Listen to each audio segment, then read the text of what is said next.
Hello friends, I am Anas Azam. Now today I will teach you isomerism. Isomerism होता क्या है? Isomerism क्या होता है? Organic compound which have same chemical formula but different structure.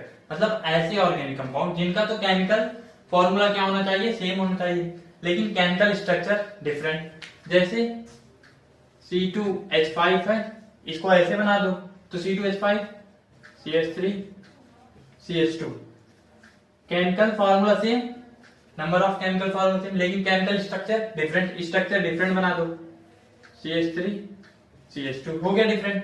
तो इसी को क्या बोलेंगे? आइसोमेरिज्म। या दूसरा डिफिनेशन क्या है? The organic compound which have same molecular formula and same molecular weight but different structure formula. वही सेम कि ऐसे ऑर्गेनिक कंपाउंड जिनका मॉलिक्यूलर फॉर्मूला और मॉलिक्यूलर वेट तो सेम होना चाहिए, लेकिन डिफरेंट क्या होना चाहिए? उनके स्ट्रक्चर फॉर्मूला। सिर्फ ध्यान क्या देना है कि हम लोग को स्ट्रक्चरल फॉर्मूला डिफरेंट होना चाहिए, लेकिन molecular formula and molecular weight क्या होना चाहिए? सेम होना चाहिए। इसके बाद आइसोमेरिज्म डिराइव क्या हुआ? आइसोमेरिज्म ग्रीक वर्ड से डिराइव हुआ। पहला क्या है? आइसोस, दूसरा मेरोस। आइसोस मेरोस मतलब क्या हुआ? Equal part. यहाँ पे लिख दिया हूं। अब आइसोमेरिज्म का स्ट्रक्चर देख लेते हैं। आइसोमेरिज्म का स्ट्रक्चर क्या है? आइसोमेरिज्म को दो पार्ट में डिवाइड किया गया। First one is structural isomer and second one is stereo isomer. Structural isomer को अगेन 6 पार्ट्स में डिवाइड किया गया। Chain isomerism, positional isomerism, functional isomerism, ring chain isomerism, metamerism और टोटोमेरिज्म। स्टीरियो को अगेन दो पार्ट में, कन्फिगरेशनल एंड कन्फॉर्मेशनल। कन्फिगरेशनल को दो, ज्योमेट्रिकल और ऑप्टिकल। अगर यहां तक ऑप्टिकल आइसोमर तक पढ़ लेंगे तो आइसोमेरिज्म खत्म। अब स्ट्रक्चरल आइसोमर क्या होता है? स्ट्रक्चरल आइसोमर क्या होता है? The organic compound which have connectivity of atom and group are different. मतलब वो ऑर्गेनिक कंपाउंड जिनके एटम्स के बीच के कनेक्टिविटी क्या हो? डिफरेंट हो, तो उन्हें क्या बोलेंगे? Structural isomer. एग्जांपल्स में ये सारे हैं इनके एग्जांपल। पहला क्या है? Chain isomerism. चेन आइसोमेरिज्म का दूसरा नाम क्या है? Skeletal isomerism. अब स्केलेटल आइसोमेरिज्म होता क्या है? The organic compound which have same functional group but different number of carbon atom. मतलब ऐसा ऑर्गेनिक कंपाउंड जो फंक्शनल ग्रुप क्या हो? सेम हो, लेकिन कार्बन एटम क्या हो? डिफरेंट हो। फंक्शनल ग्रुप OH ले लो, सेम कर दो, ये हो गया CH3। तो फंक्शनल ग्रुप सेम है लेकिन different number of carbon atom. दूसरा एग्जांपल ले लो, CH3 CH2 OH। यहाँ पे कार्बन एटम एक है, यहाँ पे दो है। कार्बन एटम डिफरेंट मिल गया, लेकिन फंक्शनल ग्रुप सेम है, तो उन्हें हम लोग क्या बोलेंगे कि वो कौन सा है? Chain isomerism. नेक्स्ट क्या है? Positional isomer. पोजिशनल आइसोमर में पोजिशनल लगा तो इसकी मतलब फंक्शनल ग्रुप का पोजीशन डिफरेंट होगा, लेकिन कार्बन एटम सेम ही होंगे। जैसे क्या है? The organic compound which have number of carbon atom same. Carbon atom, number of carbon atom क्या होना चाहिए? Same, but different position in functional group. मतलब फंक्शनल ग्रुप का पोजीशन क्या होना चाहिए? अलग होना चाहिए। एग्जांपल में यही था, यहाँ पे फंक्शनल ग्रुप लास्ट पे जुड़ा और यहीं पे फंक्शनल ग्रुप का पोजीशन चेंज हो गया।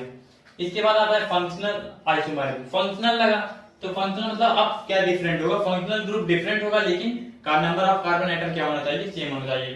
तो these isomer which contain different type of functional group. Functional group क्या होना चाहिए?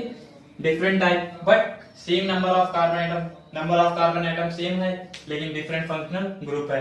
एग्जांपल यही है। फंक्शनल ग्रुप यहाँ पे अल्कोहल लगा था, यहाँ पे functional group carboxylic acid. Number of carbon same, यहाँ भी 4 और यहाँ भी 4। इसके बाद आ जाओ रिंग चेन आइसोमर। एक लगा रिंग और दूसरा चेन, तो इसमें समझ जाना चाहिए कि इसमें दो चीज होगा। पहला वाला होगा ये हमेशा ओपन चेन स्ट्रक्चर बनाएगा, और दूसरा वाला होगा वो साइक्लिक या रिंग विच कंटेन वन। पहला क्या होगा? Chain structure. दूसरा क्या होना चाहिए? साइक्लिक या रिंग स्ट्रक्चर, तो उसे क्या बोलेंगे? Ring chain structure. एग्जांपल में 3 कार्बन यहाँ भी, 1 कार्बन 2 कार्बन 3 कार्बन यहाँ भी, तो ये क्या हो गया? Ring chain isomer. इसके बाद मेटामेरिज्म। मेटामेरिज्म क्या होता है कि alkyl group attach with divalent heteroatom. Like alkyl group जब डाइवेलेंट हेटेरोएटम से जुड़ जाए। डाइवेलेंट हेटेरोएटम क्या है?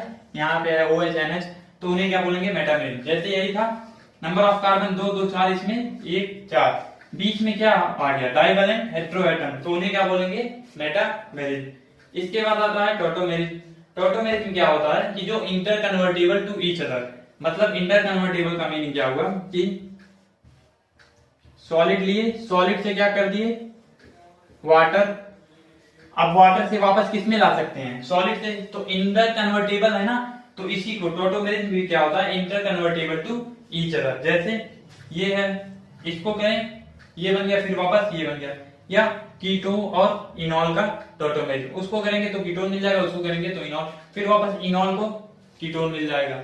तो यहाँ पे स्ट्रक्चरल आइसोमर खत्म होता है। नेक्स्ट क्या है, स्टीरियो आइसोमर। अब सेकंड टाइप क्या था, स्टीरियो आइसोमर। स्टीरियो आइसोमर क्या होता है, connectivity of atoms and group are different, sorry same. Atoms और ग्रुप के बीच के कनेक्टिविटी क्या होना चाहिए, सेम, लेकिन क्या होना चाहिए, डिफरेंट अरेंजमेंट, उन लोग का कुछ अलग अरेंजमेंट होना चाहिए एटम्स और ग्रुप के बीच का। पहला ये क्या होता है कि एटम्स और ग्रुप के बीच में कनेक्टिविटी क्या होगा, सेम होगा, लेकिन उनका अरेंजमेंट क्या होना चाहिए, डिफरेंट होना चाहिए। अब इसका पहला टाइप क्या था, कन्फिगरेशनल। कन्फिगरेशनल आइसोमर क्या होता है, जो इंटर कन्वर्टेबल हो, मतलब वैसे वही वाला कि सॉलिड से किस में कर दिया जाए, लिक्विड से, और वापस लिक्विड से सॉलिड में। इंटर कन्वर्टेबल हो तो उन्हें क्या बोलेंगे, कन्फिगरेशनल आइसोमर। इंटर कन्वर्टेबल कब आसानी से होगा, जब सीसी सिंगल बॉन्ड के बॉन्ड कुछ रहे तब। कैसे, जैसे ये कोई एक है, इसके ऊपर ये लगा दो, इसमें बीच में कुछ कर दिया, तो इंटर कन्वर्टेबल करना आसान है, इसको इधर रोटेट कर दो, इसको इधर रोटेट कर दो, इंटर कन्वर्टेबल हो जाएगा।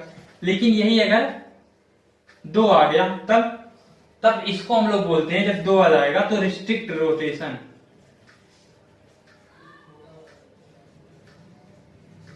रिस्ट्रिक्ट रोटेशन क्या होता है कि जहां पे रोटेशन नहीं होगा, यहां पे रोटेशन नहीं होगा, इसको इधर कर ही नहीं सकते, बीच में वो है। लेकिन जब सिंगल रहेगा, सीसी सिंगल बॉन्ड, तो रोटेशन होगा। तो वो रोटेशन होगा किसमें, कन्फिगरेशनल आइसोमर। कन्फिगरेशनल आइसोमर के बाद आता है ज्योमेट्रिकल आइसोमर। ज्योमेट्रिकल आइसोमर क्या होता है, spatial arrangement of atom and group which are change about restrict rotation. Restrict rotation के अबाउट जो चेंज होता है उन्हें क्या बोलेंगे, ज्योमेट्रिकल आइसोमर। रिस्ट्रिक्ट रोटेशन होता क्या है बता दिया। अब ज्योमेट्रिकल आइसोमर का पहला सिस आइसोमर। सिस आइसोमर क्या हुआ कि जब कभी आइडेंटिकल ग्रुप सेम साइड आए तो उन्हें सिस बोलेंगे। जैसे ये था CH3 सेम साइड आ गया, कार्बोक्सिलिक एसिड दोनों सेम साइड आ गया, तो उन्हें क्या बोलेंगे, सिस आइसोमर। सिस के बाद ट्रांस आइसोमर। ट्रांस आइसोमर क्या होगा, वही आइडेंटिकल ग्रुप अपोजिट साइड या डिफरेंट साइड आ जाए तो उन्हें क्या बोलेंगे, ट्रांस आइसोमर। जैसे यही था। अब CH3 और CH3 opposite side, alcohol opposite side, तो इन्हें क्या बोलेंगे, ट्रांस आइसोमर। जेड आइसोमर क्या होता है कि higher priority group same side आ जाए, हायर प्रियोरिटी ग्रुप की साइड आ जाए सेम साइड, तो उन्हें क्या बोलेंगे, जेड आइसोमर। जैसे ये था क्लोरीन और ब्रोमीन, दोनों की प्रियोरिटी हायर है लेकिन ये दोनों का कम है, तो higher priority group same side, तो उन्हें बोलेंगे जेड आइसोमर। ये आइसोमर क्या होगा कि हायर प्रियोरिटी ग्रुप क्या आ जाए, अपोजिट साइड, तो उन्हें क्या बोलेंगे, ई आइसोमर। प्रियोरिटी ग्रुप देखेंगे कैसे, जिसका एटॉमिक नंबर ज्यादा होगा उसका प्रियोरिटी, हायर प्रियोरिटी ग्रुप मतलब प्रियोरिटी ज्यादा होगी, जिसका कम होगा उसका कम होगा। अब देखते हैं are you basic name of cis and trans isomer. यही दोनों है। आइडेंटिकल ग्रुप कहाँ है, सेम साइड, तो क्या होगा, सिस। आइडेंटिकल ग्रुप सेम साइड क्या होगा, सिस। इसमें आइडेंटिकल ग्रुप दोनों अपोजिट साइड है, तो इसका नाम क्या हो जाएगा, ट्रांस। इसका भी क्या हो जाएगा, ट्रांस। अब पैरेंट चेन कैसे बनेगा, ऐसे बनेगा, कॉन्टिन्यूअस रहेगा। इसमें पैरेंट चेन कैसे बनेगा, ऐसे बनेगा। तो इसका नाम पहले देख लेते हैं। पैरेंट चेन ऐसे बना, कितना कार्बन, 4 कार्बन। अब देखो पैरेंट चेन में 4 कार्बन, तो 4 कार्बन के लिए क्या लिखेंगे, बट हो जाएगा। अब कार्बन कार्बन के बीच में डबल बॉन्ड कितने नंबर पे, 1 2 पे, तो बट 2 इन ANE फिर पहले लगेगा क्योंकि सिंगल बॉन्ड भी है, प्लस क्या हो जाएगा ENE। और ये है क्या, सिस है, तो इसके पहले क्या लिख दो, सिस। तो इसका पूरा नाम देखो क्या हो जाएगा, पूरा नाम क्या हो जाएगा, सिस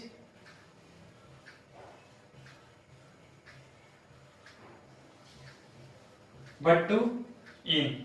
इसको पूरा अगर मिलाओ तो इसका पूरा नाम हो जाएगा सिस 2 ब्यूटेन।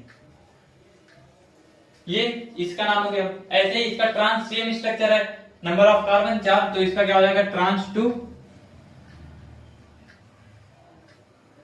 ब्यूटेन। अब इसमें इसमें पैरेंट चेन ऐसे ही बनेगा, ये दोनों को पैरेंट चेन में नहीं लेंगे। क्यों पैरेंट चेन में नहीं लेंगे? क्योंकि पैरेंट चेन में हमेशा क्या लिया जाता है? कार्बन ही। और ये क्या है? क्लोरीन। एक दो नंबरिंग कर दिए, एक पे भी क्लोरीन, दो पे भी क्लोरीन, तो 1,2 डाई क्लोरो। कार्बन कितना? दो के लिए क्या लिखेंगे? H प्लस इन। सिंगल बॉन्ड नहीं है, पूरा नाम क्या हो जाएगा? सिस है तो आगे सिस लगा दो। सिस 1,2 डाई क्लोरो इथीन। अब ऐसे इसका भी हो जाएगा, एक पे दो पे तो ट्रांस 1,2 डाई क्लोरो इथीन। इसके बाद बचा क्या? Optical isomer. फर्स्ट टॉपिक क्या है? Chiral optical isomer. Optical isomer क्या होता है? The compound which rotate plane of plane polarised light, उन्हीं को क्या बोलते हैं? Optical isomer. की वो कंपाउंड जो plane of plane polarised light के अबाउट रोटेट कर जाए तो उन्हीं को बोलते हैं optical isomer. Plane of plane polarised light क्या होता है? कि ऐसे प्लेन जिनमें सारे वाइब्रेशन, सॉरी ऐसे लाइट जिनके सारे वाइब्रेशन एक ही प्लेन में है तो उन्हें क्या बोलेंगे? Plane of plane polarised light. Medicine क्या होता है? मेडिसिन हमेशा क्या होगा? Optically active. Medicine optically active होते हैं। लास्ट क्या है? कायरल कार्बन या कायरल सेंटर। कायरल सेंटर क्या होता है? कि ये हमेशा एक कार्बन को कंटेन किए रहेगा, contain 1 carbon atom and 4 different substituent, और 4 अलग अलग सब्स्टिट्यूएंट को कंटेन किया रहेगा, उन्हें क्या बोलेंगे? कायरल कार्बन या कायरल सेंटर। जैसे ये है, अब यहाँ पे